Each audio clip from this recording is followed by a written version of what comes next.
हे बघ आशा, ऐक. अरे त्या कोण तो जगताप, त्याच्या मुलाची पार्टी झाली की देऊन टाक ना पैसे याला.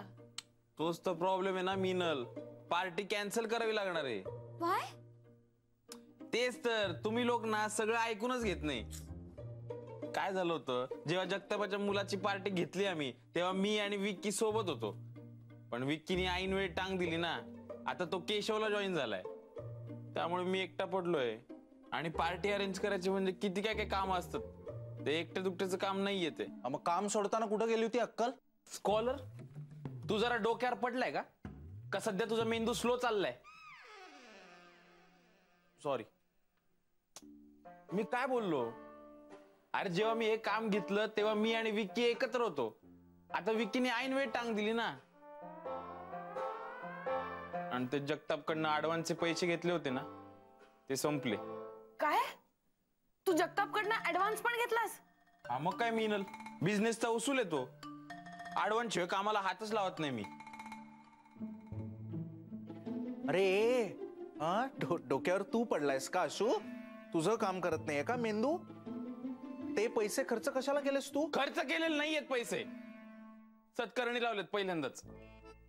अर्धे पैसे घरी पाठवले आणि अर्धे पैसे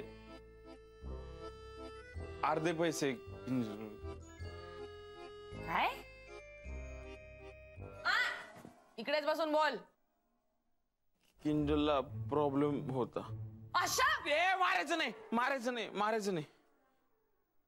किंजलला खरं जेन्युइन प्रॉब्लेम होता. कसला जेन्युइन प्रॉब्लेम आहे? ती किंजल स्वतः एक प्रॉब्लेम आहे. हा, आणि ते याने सगळे पैसे खर्च केलेस तू. हा, आमची उधारी थकवून, आमची घरबाडी थकवून.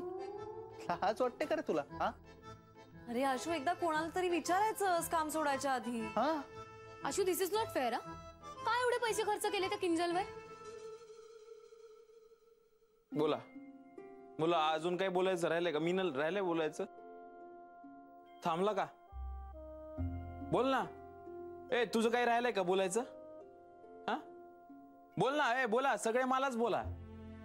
बरोबर आहे तुमचं, सगळे मलाच बोलणार. कारण मी येलेच आहे ना. तुम्हाला काय चांगली नोकरी आहे, चांगलं शिक्षण आहे, तुमचं फ्युचर ब्राईट आहे. आमचं काय? आम्हाला कोण काय देणार? आम्ही येलेच ना. उद्या तुम्ही निघून जाणार तुमच्या कामाला आणि तो जगताप येऊन माझी गचंडी धरणार. बरोबर आहे, त्यांनी माझीच गचंडी धरली पाहिजे, कारण मी येलेच आहे ना. आपल्याला कोण मदत करणार? सगळे मजा बघणार फक्त, कारण मी एलेस आहे ना.